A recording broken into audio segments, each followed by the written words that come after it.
Hello student. तो कैसे हैं आप लोग। उम्मीद करता हूँ आप लोग खुश होंगे और आज की क्लास के लिए बहुत अच्छे तरीके से तैयार होंगे। तो मेरे प्यारे स्टूडेंट, आज की वीडियो में और आज की क्लास में हम पढ़ेंगे मुग़ल साम्राज्य के सेकंड शासक जो हैं हुमायूं के बारे में पढ़ेंगे और इसके बारे में जानेंगे कब शासक बना और इसने कब तक शासन किया और इसने कौन कौन से कार्य किए। यानी इससे पहले हमने कल पढ़ा था मोहम्मद बाबर के बारे में, उसके बारे में हमने कंप्लीट से जाना था। उम्मीद करता हूँ कि आपने उसे अच्छे तरीके से समझा होगा। तो गाइस चलिए हम अपनी क्लास की ओर बढ़ते हैं, लेकिन उससे पहले हमारे चैनल को सब्सक्राइब कर लीजिए और वीडियो को लाइक ज़रूर कीजिए ताकि इससे रिलेटेड और इससे अगली जो नेक्स्ट वीडियो आएगी वो सबसे पहले आप तक पहुँचे। तो आज हम पढ़ने वाले हैं नासिरुद्दीन मोहम्मद हुमायूं के बारे में। तो सबसे पहले आपको हम बता देते हैं कि इसका जन्म हुआ था 6 मार्च 1508 ईस्वी में। कहाँ हुआ था? काबुल में हुआ था। और इसका मूल नाम क्या है? नासिरुद्दीन मोहम्मद हुमायूं इसका नाम है। और इसकी माँ का नाम क्या था? इसकी माँ का नाम है माहम बेगम। और इसका राज्याभिषेक ये दिल्ली की गद्दी पर कब बैठा था? 30 दिसंबर 1530 ईस्वी को, वो भी आगरा में बैठा था। तो अगला टॉपिक आता है हुमायूं से जुड़े महत्वपूर्ण बिंदु कि इसने क्या किया गद्दी पर बैठने के बाद, इसने कौन कौन से काम किए जो अच्छे थे, उसके बारे में पढ़ेंगे। तो पहला बिंदु आता है कि गद्दी पर बैठने से पहले हुमायूं बदख्शां तजाकिस्तान का सूबेदार था। कौन? हुमायूं। और दूसरा आता है हुमायूं एकमात्र ऐसा मुग़ल शासक था जिसने अपने पिता के कहने पर अपने राज्य का बंटवारा अपने भाइयों में कर दिया। इसने कामरान को काबुल दे दिया, कंधार अस्करी को, संभल उत्तर प्रदेश, हिंदाल को अलवर व मेवाड़ की जागीरें प्रदान की। ओके, उम्मीद करता हूँ आप समझे होंगे। और थर्ड टॉपिक आता है आगरा विजय के बाद हुमायूं से प्रसन्न होकर बाबर ने उसे पर्याप्त धन व कोहिनूर का हीरा प्रदान किया था। ओके, अगला टॉपिक आता है अपने चचेरे भाई सुलेमान मिर्ज़ा को हुमायूं ने बदख्शां तजाकिस्तान प्रदान कर दिया। अगला महत्वपूर्ण बिंदु आता है कि कालिंजर पर आक्रमण 1531 में हुमायूं का पहला आक्रमण था। कालिंजर अभियान इसे गुजरात के शासक बहादुर शाह की बढ़ती हुई शक्ति रोकने के लिए करना पड़ा। और ये गुजरात के शासक बहादुर शाह थे, उसकी जो बढ़ती हुई शक्तियाँ थी उसे रोकने के लिए था ये आक्रमण।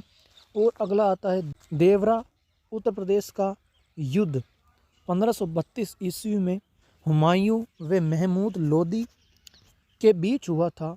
इसमें महमूद की पराजय हुई थी। अगला टॉपिक आता है हुमायूं ने चुनार का घेरा 1532 ईस्वी में किया। हुमायूं के चुनार के किले पर आक्रमण के समय यह किला अफगान नायक शेर शाह के कब्जे में था। सूरी वंश के जो शासक थे उनके कब्जे में था। अगला टॉपिक आता है 1533 ईस्वी में हुमायूं ने दीन पनाह नामक नए नगर की स्थापना की। एक नगर बसाया। कौन सा? दीन पनाह नामक नगर, जिसका इसका उद्देश्य क्या था? मित्र एवं शत्रु को प्रभावित करना। ओके, अगला टॉपिक आता है बिलग्राम युद्ध के बाद हुमायूं सिंध चला गया। एक बिलग्राम युद्ध हुआ था, उसमें हुमायूं की हार हो चुकी थी और उसके बाद ये सिंध चला गया जहाँ ये रहता था, जहाँ उसने 15 वर्षों तक घुमक्कड़ों की तरह जीवन व्यतीत किया। अगला टॉपिक आता है निर्वासन के समय हुमायूं ने हिंदाल के आध्यात्मिक गुरु मीर बाबा दोस्त उर्फ मीर अली अकबर जामी की पुत्री हमीदा बानो बेगम से 1541 में शादी की, जिससे अकबर का जन्म हुआ। जब ये अपने देश वापस सिंध जा रहा था तो रास्ते में एक गुरु था जो मीर बाबा दोस्त उर्फ मीर अली अकबर नामक था और उनकी पुत्री हमीदा बानो थी। उनसे हुमायूं ने विवाह कर लिया और उनमें से एक पुत्र हुआ जिसका नाम अकबर था, जिससे अकबर का जन्म हुआ था। अगला आता है मच्छीवाड़ा का युद्ध हुमायूं एवं अफगानों के बीच 1555 ईस्वी में हुआ था। ठीक है। और अगला टॉपिक आता है 1555 ईस्वी में हुमायूं ने पंजाब के सूरी शासक सिकंदर सूरी को सरहिंद के युद्ध में पराजित कर दिया। वे दोबारा दिल्ली गद्दी पर बैठ गया। ओके, एक बार ये हुमायूं हार चुका था, उसके बाद सिंध चला गया। वहाँ पर उसने हमीदा नामक एक महिला थी, उससे शादी की और उसमें से अकबर का जन्म हुआ। उसके बाद इसने पंजाब के सूरी शासक सिकंदर सूरी को सरहिंद का युद्ध हुआ था, उसमें पराजित कर दिया और दोबारा दिल्ली की गद्दी पर बैठ गया। उसके बाद एक टॉपिक आता है कि हुमायूं के पुस्तकालय का नाम शेर मंडल था। इसने हुमायूं ने एक पुस्तकालय का निर्माण करवाया जिसका नाम क्या था, शेर मंडल। और अगला टॉपिक आता है हुमायूं ज्योतिष में भी विश्वास रखता था, इसलिए उसने सप्ताह के 7 दिन 7 रंग के कपड़े पहनने का नियम भी बनाया था। किसने? हुमायूं ने।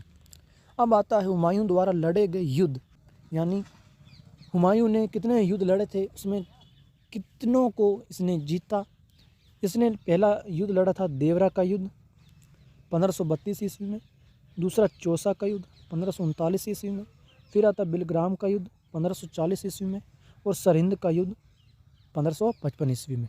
ये इसने युद्ध लड़े थे। अब अगला टॉपिक आता है हुमायूं की मृत्यु, डेथ ऑफ हुमायूं। इसकी मृत्यु हुई थी 1 जनवरी 1956 में। हुमायूं की मृत्यु दीन पनाह भवन के पुस्तकालय की सीढ़ियों से गिरकर हुई थी।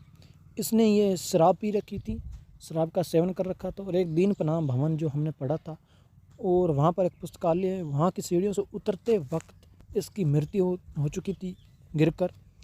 हुमायूं नामा की रचना उसकी सौतेली बहन गुलबदन बेगम ने की थी।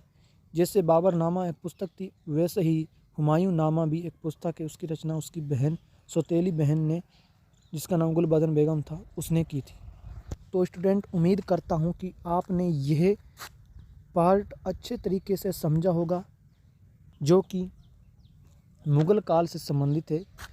हम मुग़ल काल को शुरू कर दिया है और इसे लास्ट पार्ट तक लेकर जाएंगे और मैं दोबारा से उम्मीद करता हूँ कि आप इसे अच्छे तरीके से समझेंगे, पढ़ेंगे और इसे फुल वॉच करेंगे, यानी पूरी वीडियो को देखेंगे। तो स्टूडेंट, इस वीडियो से हम विदा लेते हैं, मिलते हैं इसी वीडियो में अगले पार्ट में। नेक्स्ट डे हम मिलते हैं और आप, उम्मीद करता हूँ आप हमारी वीडियो को ज़रूर देखेंगे। थैंक यू, धन्यवाद।